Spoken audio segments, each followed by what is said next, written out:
Satyakama YouTube ಚಾನಲನ್ನು subscribe ಮಾಡಿ, bell icon click ಮಾಡಿ. ಭಾಳ ದಿನದ ಮೇಲೆ ಸುದ್ದಿಗೋಷ್ಠಿನ ಕರೆಯಲಾಗಿತ್ತು. ಮಾಧ್ಯಮದವರ ಜೊತೆ ನಮ್ಮ ಭಾವನೆಗಳು ಹಂಚಿಕೊಳ್ಳಬೇಕು ಮತ್ತು ಯಾದಗಿರಿ ಜಿಲ್ಲೆಯಲ್ಲಿ ಅಸ್ತಿತ್ವಗಳು ಮತ್ತು ಆಗೋಗೋ ಅಭಿವೃದ್ಧಿ ಕಾಮಗಾರಿಗಳ ಬಗ್ಗೆ ಈಗಾಗಲೇ ನಾವು ಈ ಪತ್ರಿಕೆಗೋಷ್ಠಿಯಲ್ಲಿ ನನ್ನ ತಾಲೂಕು ಅಧ್ಯಕ್ಷ ಅಂತ ಮುಲ್ಲು ಮಾಳಿಕೆಯರು, ನಮ್ಮ ಜಿಲ್ಲಾ ಗೌರವಾಧ್ಯಕ್ಷರು, ನಮ್ಮ ನಗರ ಅಧ್ಯಕ್ಷರು ಹತ್ತಿಮನೆಯವರು, ನಮ್ಮ ಪ್ರಧಾನ ಕಾರ್ಯದರ್ಶಿ ಮತ್ತು ವಿದ್ಯಾರ್ಥಿ ಘಟಕ ಅಧ್ಯಕ್ಷರು ಮತ್ತು ಯುವ ಘಟಕ ಪ್ರಧಾನ ಕಾರ್ಯದರ್ಶಿಗಳು ಇವತ್ತು ಈ ಸುದ್ದಿಗೋಷ್ಠಿಯಲ್ಲಿ ಭಾಗವಹಿಸಿವೆ. ಇವತ್ತು ಉದ್ದೇಶ ಏನಪ್ಪ ಅಂತಂದ್ರೆ, ಪತ್ರಿಕೆಗೋಷ್ಠಿ ಕರೆದ ಉದ್ದೇಶ ಏನಪ್ಪ ಅಂತಂದ್ರೆ, ಯಾದಗಿರಿ ಮತಕ್ಷೇತ್ರದಲ್ಲಿ ದಿನನಿತ್ಯ ನಡೆಯುವಂಥ ಇವತ್ತೇನು ಅಭಿವೃದ್ಧಿ ಕಾಮಗಾರಿಗಳ ಬಗ್ಗೆ ಯಾದಗಿರಿ ಶಾಸಕರು ಇವತ್ತು ನಾವು ಅವ್ರ ವಿರುದ್ಧ ಒಂದು ಪತ್ರಿಕೆಗೋಷ್ಠಿಯನ್ನು ಕರೆದಿದ್ದೀವಿ. ಕಾರಣ ಏನಪ್ಪ ಅಂತಂದ್ರೆ, ಯಾದಗಿರಿ ಶಾಸಕರು ಇವತ್ತು ಅಭಿವೃದ್ಧಿ ಕಾಮಗಾರಿಗಳ ಬಗ್ಗೆ ಹಲವಾರು ಅಭಿವೃದ್ಧಿ ಕಾಮಗಾರಿ KKDP ಕಲ್ಯಾಣ ಕರ್ನಾಟಕ ಅಭಿವೃದ್ಧಿ ಮಂಡಳ ವತಿಯಿಂದ ಏನು ಕಾಮಗಾರಿಗಳನ್ನು 2024-25 ಸಾಲಿನಲ್ಲಿ ಮೈಕ್ರೋ ಸ್ಕೀಮಲ್ಲಿ, ಅದಕ್ಕಾಗಿ ಇವತ್ತು ಅದನ್ನ ಮಾಡೋದ್ರೆ ಏನಪ್ಪ ಅಂತಂದ್ರೆ, ಆ ಸ್ಕೀಮಲ್ಲಿ ಕೆಲವು ಇಲಾಖೆಗಳಿಗೇನು ತಮ್ಮ ಅನುದಾನಗಳನ್ನು ಡಿವೈಡೆಡ್ ಮಾಡಿದ್ರು. ಅಂದ್ರೆ ನಾವು KKDPದ ಅನುದಾನ ಹೇಗಿರ್ತಪ್ಪ ಅಂತಂದ್ರೆ, ಒಂದು ಕ್ಷೇತ್ರಕ್ಕೆ ಒಂದಿಷ್ಟು ಅನುದಾನ ಅಂತ ಕೊಟ್ಟಿದ್ರು. ಅದನ್ನು ಅಲೋಕೇಶನ್ ನಾವು ಕ್ರಿಯೇಷನ್ ಮಾಡ್ರಿ ಅಂತೇಳಿ ಲಾಸ್ಟ್ ಟೈಮ್ನಲ್ಲಿ ಕ್ಯಾಬಿನೆಟ್ ಮಾಡಿದಾಗ ಹೇಳಿದ್ವಿ. ಅದು 5 ವರ್ಷದ ಒಂದೇ ಸರ್ತಿ ಕ್ರಿಯೇಷನ್ ಮಾಡಿದ್ರೆ ಈ ಟೈಪ್ ಇದು ಮಾಡಕ್ಕೆ ಬರಲ್ಲ ಅಂತೇಳಿ ಅದನ್ನ ಏನು ಮಾಡಿದ್ರು, MLAಗಳು ಅಲೋಕೇಶನ್ ಪ್ರಕಾರ ಕೊಡ್ತಾರೆ. ಆ ಅಲೋಕೇಶನ್ ಪ್ರಕಾರ ಕೊಟ್ಟಾಗ ಶಾಸಕರು ಏನು ಮಾಡಿದ್ರು, PWಗೆ, PRಗೆ ಮತ್ತು PNJSE, ನಿರ್ಮಿತ್ ಕೇಂದ್ರ, ಭೂಸನ್ ನಿಗಮ ಅಂತಂದ್ರೆ ಲ್ಯಾಂಡ್ ಆರ್ಮಿ, ಈ 5 ಡಿಪಾರ್ಟ್ಮೆಂಟ್ಗಳಿಗೆ ಹಂಚಿಕೆ ಮಾಡಿದ್ರು ಯಾದಗಿರಿ ಜಿಲ್ಲೆಯಲ್ಲಿ ಇರುವಂಥ ಎಲ್ಲ ಶಾಸಕರು. ಅದು ಅದೇ ಅಂದ್ರೆ ಇವ್ರು ಏನು ಮಾಡಿದ್ರು, ಅದು ಸ್ಪೆಷಲ್ ಆಗಿ ಯಾದಗಿರಿ ಶಾಸಕರು ಏನು ಮಾಡಿದ್ರು, ಕೊಟ್ಟರು. ಸುಮಾರು 10 ಕೋಟಿ ಅನುದಾನವನ್ನು PWಗೆ ಕೊಟ್ಟಿದ್ರು. ಆ ಕೊಟ್ಟಂತ ಕಾಮಗಾರಿಗಳನ್ನು ಅವ್ರು ಕೊಟ್ಟಿದ್ರು. ಇವು ಕಾಮಗಾರಿಗಳು 8 ಕಾಮಗಾರಿಗಳು ಇದರಲ್ಲಿ ಈ ವಾರ ಇದೆ. ಪೂರ್ತಿ ಜಗ್ಗೆ ಆಗ್ತದೆ ಅಂತ ಹೇಳವಲ್ಲ. ಇದನ್ನ ಪತ್ರಿಕೆ ನಿಮ್ಗೆಲ್ಲ ಅವ್ರಿಗೆ ಕೊಡಪ್ಪ ಎಲ್ರಿಗೆ. ಈ ಪತ್ರಿಕೆನೆಲ್ಲರೂ ಈ ಪತ್ರಿಕೆದಲ್ಲಿ ಈ ವಾರ ಇದೆ, ಅದನ್ನೆಲ್ಲ ನೋಡ್ರಿ. ನಾವು ಏನು ಹೇಳೋದಪ್ಪ ಅಂತಂದ್ರೆ, ಇವು ಕಾಮಗಾರಿ ಕೊಟ್ರಿ ಮತ್ತು ಅಲೋಕೇಶನ್ ಪ್ರಕಾರ ಕೊಟ್ಟವ್ರು ಯಾರು? ಶಾಸಕರೇ ಒಂದು ಲೆಟರ್ ಕೊಡ್ತಾರೆ. ಯಾವಾಗಲೂ ಒಂದು ಶಾಸಕರ ಲೆಟರ್ ಕೊಡತಾಗ ಕಾಮಗಾರಿಗಳು ನೇಮಪತ್ರ ಕೊಡತಾಗ ಯಾವುದೇ ಕಾಮಗಾರಿ ಅಲೋಕೇಶನ್ ಆಗಲ್ಲ. ಕೊಟ್ಟು ಟೆಂಡರ್ ಕರೆದ್ರು, ನೇಮಪತ್ರದ್ದು ಎಲ್ಲ ಕರೆದ್ರು, ಟೆಂಡರಲ್ಲಿ ಪಾಸ್ಮಿಟ್ ಮಾಡಿದ್ರು, ಟೆಂಡರ್ ಕಾಂಪಿಟೇಷನ್ ಮಾಡಿದ್ರು.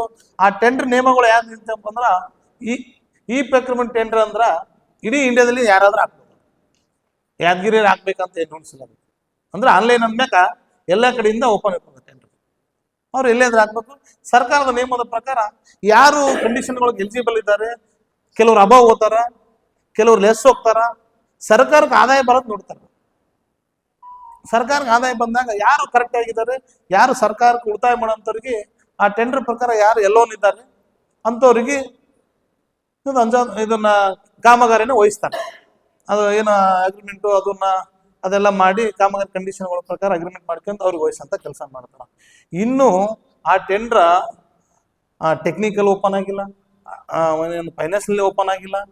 ಇನ್ನು ಆ ಕಾಮಗಾರದಲ್ಲಿ ಎಷ್ಟು ಜನ ಇದ್ದಾರೆ ಅಂತೇಳಿ ಅಷ್ಟೇ ಗೊತ್ತಾಗಿದೆ. ಒಂದೊಂದು ಕಾಮಗಾರಿ ಇಷ್ಟು ಜನ ಇದ್ದಾರೆ ಅಂತೇಳಿ ಅಷ್ಟೇ. ಅದರಲ್ಲಿ ಇನ್ನೂ ಅದರಲ್ಲೇ ಇದೆ, ಇನ್ನು ಪ್ರೋಗ್ರೆಸ್ದಲ್ಲೇ ಇದೆ. ಅದು ಅಷ್ಟರ ಮಟ್ಟಿಗೆ ಇನ್ನು ಇರೋದಲ್ಲಿ ಒಬ್ಬ MLA ಆ ಟೆಂಡರ್ PWದಲ್ಲಿ ಪ್ರೋಗ್ರೆಸ್ದಲ್ಲಿ ಇರೋ ಕಾಲಕ್ಕೆ ಒಂದು ಪತ್ರ ಬರೀತಾರೆ. ಶಾಸಕರು ಅಂತ, ಯಾದಗಿರಿ ಶಾಸಕರು ಅಂತ ಗೊತ್ತಾಗಿ ಹೆಸರು ಚೆನ್ನಾರೆಡ್ಡಿ ಪಾಟೀಲ್ ತುನ್ನೂರು ಅವ್ರು ಇದು ಬರ್ದದ್ದು. ಅವ್ರ ಲೆಟರ್ ಇದೆ, ಅವ್ರದ್ದು ಲೆಟರ್ ಇದೆ.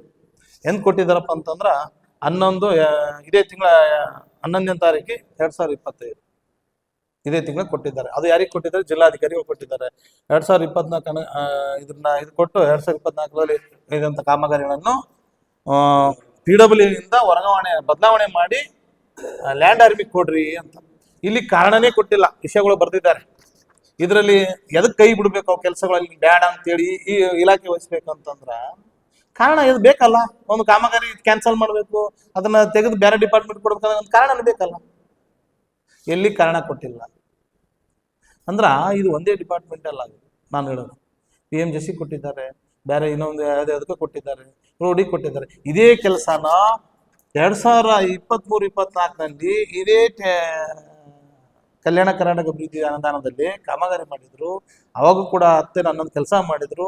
ಅದೇ ಗುತ್ತಿಗೆದಾರಗಳು, ಈ ಗುತ್ತಿಗೆದಾರ ಒಂದು ಹೇಳ್ಬೇಕಾಗಿದೆ ಇವತ್ತು ಹೆಸರು ಬೇಕಾದ್ರೆ, ಈ ಚಿದಾನಂದಪ್ಪನ ಅಂದ್ರ ಮಧ್ಯವರ್ತಿನ ಏನಂತಾರ ದಳ್ಳಾಳಿಗಳು ಅಂತಾರಲ್ಲ, ಇದೇ ಚಿದಾನಂದಪ್ಪನ ದಳ್ಳಾಳಿನ ಬಿಟ್ಟು ಅವಾಗ ಮಾಡಿದಂತ ಕಾಮಗಾರಿಗಳನ್ನ ಕಾಂಪ್ರಮೈಸ್ ಮಾಡಿ ಟೆಂಡರ್ ಮಾಡಿ ಕೆಲಸ ಮಾಡಿ ಪೇಮೆಂಟ್ ಮಾಡಿದ್ದಾರೆ. ಇನ್ನೂ ಕೆಲವು ಪೇಮೆಂಟ್ ಆಗಿಲ್ಲ, ಅವ್ರು ಕೊಡ್ತಾ ಇದ್ದಾರೆ. ಅವಾಗ ಯಾಕೆ ಬೇಕಾಗಿದ್ದಲ್ಲ, ಇವಾಗ ಯಾಕೆ ಬೇಡ ಪಿಡಬ್ಲಿ? ಮತ್ತು ಪಿಡಬ್ಲಿಗೆ ಕಾಮಗಾರಿ ಕೊಡಲ್ಲ ಅಂತ ಒಂದು ಇಲಾಖೆ ಯಾಕೆ ಬೇಕದನ್ನ? ಒಂದು ಇಲಾಖೆ ಇಂಜಿನಿಯರ್ಗಳು, AWಗಳು, ಸಿಬ್ಬಂದಿಗಳು ಎದಕ್ಕೆ ಬೇಕದನ್ನ? ಒಂದು ಮುಚ್ಚಿಬಿಡ್ರಲ್ಲ ನೀವು. ಲ್ಯಾಂಡ್ ಆರ್ಮಿಗೆ, ನಿರ್ಮಿತ ಕೇಂದ್ರಗೂ ಯಾವ್ದೋ ಇನ್ನೊಂದು ಬಂದಿದೆ ಬೆಂಗಳೂರು ಹ್ಯಾಬಿಟ್ಸ್ ಅಂತ ಹೇಳಿ, ಯಾವ್ದಪ್ಪ ಅದು ಹ್ಯಾಬಿಟ್ಸ್ ಅಂತ ಹೇಳಿ ಅವರು ಮಾಡ್ತಾ ಇದ್ದಾರೆ. ಅವರೆಲ್ಲ ಅವರಿಗೆ ಡಿಪಾರ್ಟ್ಮೆಂಟ್ ಕೊಡೋಂಗಿತ್ತಂದ್ರೆ ಇಲ್ಲಿ ನೇರವಾಗಿ ಕಂಡು ಬರುತ್ತಿದೆ ಶಾಸಕರು ಹಣ ಹೊಡೆಯುವಂತ ಕೆಲಸಗಳು ಸುಮಾರು. ಯಾಕಂತಂದ್ರ 20-30% ನೇರವಾಗಿ ಶಾಸಕರು ಹಣ ಬರ್ತದೆ. ನಾವು ಆರೋಪ ಮಾಡೋದೇನಪ್ಪ ಅಂತಂದ್ರೆ ಅದನ್ನ ಹಣಕಾಸು ಕೊಡ್ತಾ ಇದ್ದಾರೆ. ಇಲ್ಲಿ PWಗೆ ಆದ್ರ ಓಪನ್ ಟೆಂಡರ್, ಈ ಪ್ರಕಾರ ಟೆಂಡರ್ ಇರ್ತದೆ. ಯಾರು ಆಗ್ತಾರ ಯಾರು ಬಿಡ್ತಾರೋ ಗೊತ್ತಾಗಲ್ಲ, ಕೆಲವ್ರು ಆಗ್ತಾರ ಕೆಲವ್ರು ಆಗಲ್ಲ ಅಂತ. ಇವತ್ತು ಉದ್ದೇಶ ಈ ಕಾಮಗಾರಿಗಳು ಚೇಂಜ್ ಮಾಡಕ್ ಬದಲಾವಣೆ ಕಾರಣನೇ ಇವ್ರಿಗೆ ಹಣ ಸಿಗಲ್ಲ ಅದರಲ್ಲಿ ಅಂತ ನೇರವಾಗಿ ಗೊತ್ತಾಗ್ತಾ ಇದೆ. ನೇರವಾಗಿ ಅಂದ್ರೆ ನಾನು ನೇರವಾಗಿ ಆರೋಪನೆ ಮಾಡ್ತಾ ಇದ್ದೀನಿ MLAಗಳು, ಏನು ಮುಚ್ಚುಮರಿ ಇಲ್ಲ. ಇದು ಒಂದೇ ಇಲ್ಲ, ಇಂಥವು ಎಲ್ಲ 100 ಕಾಮಗಾರಿಗಳು ಮುಚ್ಚುಮರಿಯಾಗಿ ಎಷ್ಟು ಮಾಡ್ತಿದಾರೆ ಗೊತ್ತಿಲ್ಲ.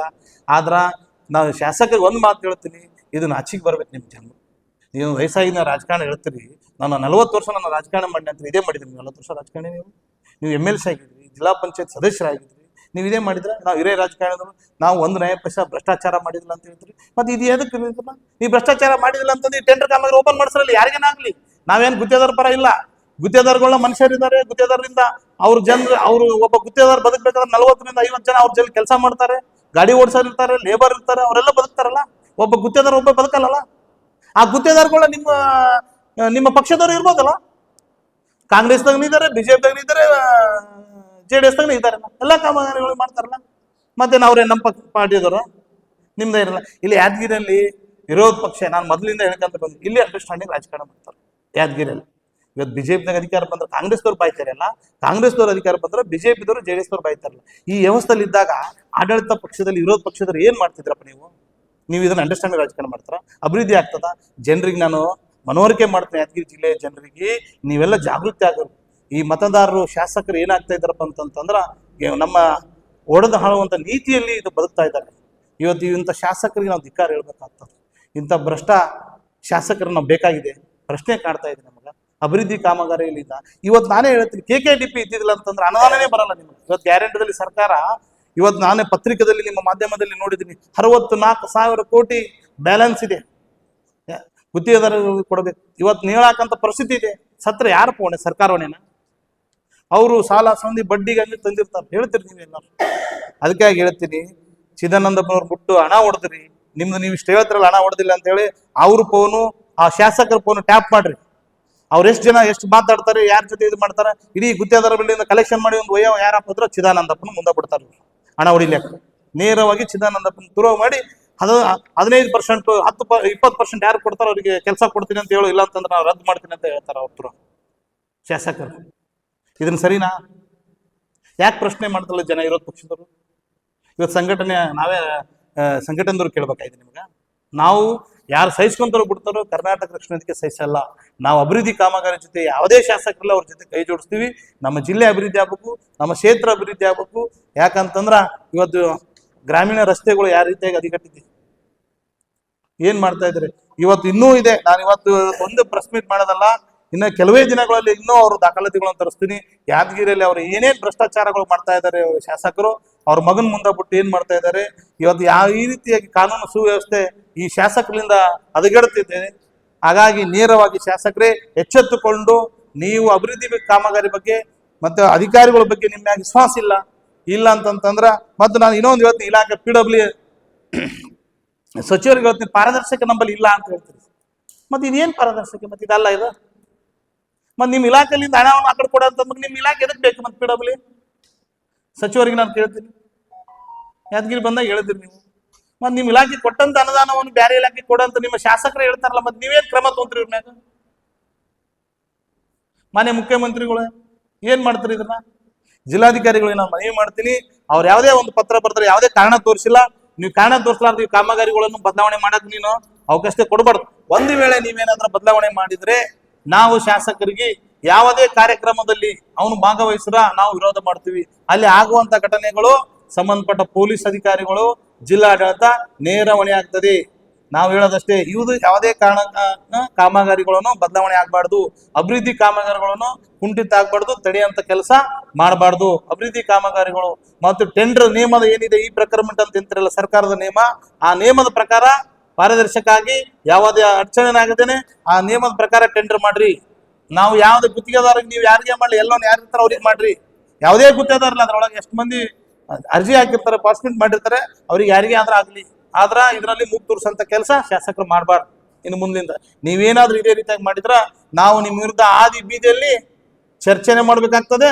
ಅದನ್ನ ಮುಂದ ನಾವು ಕಾನೂನು ಕೈಗೆ ತೋಲಕ್ನ ರೆಡಿ ಇದೀವಿ. ಇದೇ ರೀತಿಯಾಗಿ ನೀವು ಹಿಂಗೆ ಮಾಡಕ್ ನಿಂತ್ರ ನಾವಂತ್ರ ಕರೆಯೋದವ್ರು ಯಾವ್ದಕ್ಕೆ ಎದುರೋದಿಲ್ಲ, ಬಿದಿರೋದಿಲ್ಲ. ಯಾಕಂದ್ರೆ ಎಲ್ಲಾ ಜೈಲುಗಳನ್ನ ನೋಡಿಬಿಟ್ಟಿದ್ವಿ. ನಾನು ಅಷ್ಟು ನಮ್ಮ ಕಾರ್ಯಕರ್ತರು ಯಾವುದಕ್ಕೆ ಇಲ್ಲ, ನಾವು ಎದುರಂಗಂತಿಲ್ಲ. ಕಾನೂನು ಚೌಕಟ್ಟು ಕೆಲಸ ಮಾಡ್ತೀವಿ. ಕಾನೂನು ಚೌಕಟ್ಟು ನೀವು ಮೀರಿದ್ರ ನಾವು ಮೀರ್ಬೇಕಾಗ್ತದೆ. ಅದಕ್ಕಾಗಿ MLA ಅವರೇ ಕೂಡಲೇ ಅದನ್ನ ಪತ್ರವನ್ನು ಬರೆದ್ರಲ್ಲ, ಅದನ್ನ ವಾಪಸ್ ತಗೊಳ್ರಿ. ವಾಪಸ್ ತಕೊಂಡ್ ಅವ್ರು ಟೆಂಡರ್ ಓಪನ್ ಮಾಡಿ ಅಭಿವೃದ್ಧಿ ಕೆಲಸ ಮಾಡ್ರಿ. ಅದು ಎಲ್ಲೇ ಮಾಡ್ರಿ, ಬಹಳಷ್ಟು ಇದಾವ್ರಿ ಅಭಿವೃದ್ಧಿ ಮಾಡೋ ಕೆಲಸ. ಇನ್ನೂ ಹೆಚ್ಚಿನ ಅನುದಾನ ತಂದಾಕ್ರಿ. ಯಾದಗಿರಿ ಜಿಲ್ಲೆಯನ್ನು ಮಹತ್ವಾಕಾಂಕ್ಷಿ ಜಿಲ್ಲೆ ಅಂತ ಹೇಳ್ತೀರಿ. ಒಬ್ರು ನೀತಿ ಆಯೋಗದಲ್ಲಿ ಸಭೆ ಮಾಡಲಿ ಇವ್ರು ಹೇಳ್ತಾರೆ. ಸೆಂಟ್ರಲ್ ಗೌರ್ಮೆಂಟ್ ದಲ್ಲಿ 6 ತಿಂಗಳಿಗೊಮ್ಮೆ ನೀತಿ ಆಯೋಗದ ಒಂದು ಸಭೆ ಕರೀತಾರೆ. ಯಾರು ಹೋಗ್ತಾರ್ರಿ? ನಮ್ಮಲ್ಲಿ ಯಾರು ಹೋಗಲ್ಲ. ಮಹತ್ವಾಕಾಂಕ್ಷಿ ಜಿಲ್ಲೆ. ಮೊನ್ನೆ ನಾನು ಪತ್ರಿಕೆಯಲ್ಲಿ ನೋಡಿದೆ, ಜಂಟಿ ಕಾರ್ಯದರ್ಶಿ ಅವರು ಜಿಲ್ಲಾಧಿಕಾರಿ ಸಭಾಂಗಣದಲ್ಲಿ ಮೊನ್ನೆ ಸಭೆ ಮಾಡಿದ್ರು ನೀತಿ ಆಯೋಗದಲ್ಲಿ. ನಾನು ಫಸ್ಟ್ ಟೈಮ್ ನೋಡಿದ್ದು. ಇದು ಮಹತ್ವಾಕಾಂಕ್ಷಿ ಜಿಲ್ಲೆ ಅಂದಾಗ ನಮ್ಮ ಜಿಲ್ಲೆಯಲ್ಲಿ ಫಸ್ಟ್ ಸಭೆ ಸರ್. ನೀವು ಕೂಡ ನಿಮ್ಗಂತೂ ಗೊತ್ತಿದೆ, ಇದು ಫಸ್ಟ್ ಸಭೆ. ಒಬ್ಬ ಶಾಸಕರು, ಒಬ್ಬ ಸಂಸದರು, ಒಬ್ಬ ಸಚಿವರು ಕೇಳಿದ್ರ? ಕೇಳಲಿಲ್ಲ. ಮತ್ ಮಹತ್ವಾಕಾಂಕ್ಷಿ ಜಿಲ್ಲೆ ಹೆಸರಿಗೆ ಈಗ ನೀತಿ ಆಯೋಗದ ಸಭೆಗೆ ಮುಖ್ಯಮಂತ್ರಿನೇ ಹೋಗೋದಿಲ್ಲ ಅಂದ್ರೆ ಅವ್ರಿಗೆ ಅಭಿವೃದ್ಧಿ ಆಗಬೇಕು ಅನ್ನೋ ಉದ್ದೇಶ ಇರ್ತಾ ಇಲ್ಲ. ನೀತಿ ಆಯೋಗದ ಸಭೆ ಇಲ್ಲ. ನಾನು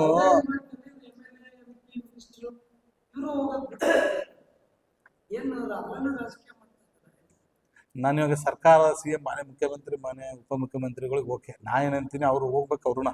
ಇವಾಗ ನಾನೇಂತೀನಿ, ಇವಾಗ ಹಸು ನಮ್ಗಾಗಿದೆ. ಯಾರಿಗೆ? ಯಾದಗಿರಿ ಜಿಲ್ಲೆ ಹಸು ನಮ್ಗಾಗಿದೆ. ಅವರೆಲ್ಲ ಅಭಿವೃದ್ಧಿ ಹೊಂದಂಥ ಜಿಲ್ಲೆಗಳಲ್ಲಿ, ರಾಜಧಾನದಲ್ಲಿ ಆ ಕ್ಷೇತ್ರಗಳು ಅಭಿವೃದ್ಧಿ ಆಗಿದೆ. ಕಾಳಜಿ ಯಾರಿಗಿರ್ಬೇಕು? ನಮ್ಮ ಜನಕ್ಕೆ, ನಮಗ, ನಮ್ಮ ಕ್ಷೇತ್ರದ MLA, ನಮ್ಮ ಕ್ಷೇತ್ರದ ಜಿಲ್ಲಾ ಉಸ್ತುವಾರಿಗಳು, ಜಿಲ್ಲಾ ಅಧಿಕಾರಿಗಳಿಗೆ, ನಮ್ಮ ಜಿಲ್ಲೆಯಲ್ಲಿ ಬರುವಂಥ 4 ಜನ ಶಾಸಕರಿಗಿರ್ಬೇಕು. ಇವರಿಗೆ ಯಾಕಂದ್ರೆ ಈ ಪರಿಸ್ಥಿತಿ ಹೆಂಗಿದೆ ಅಂದ್ರೆ ಮಗು ಹತ್ರ ಹಾಲು ಕೊಡುವಂಥ ಪರಿಸ್ಥಿತಿ.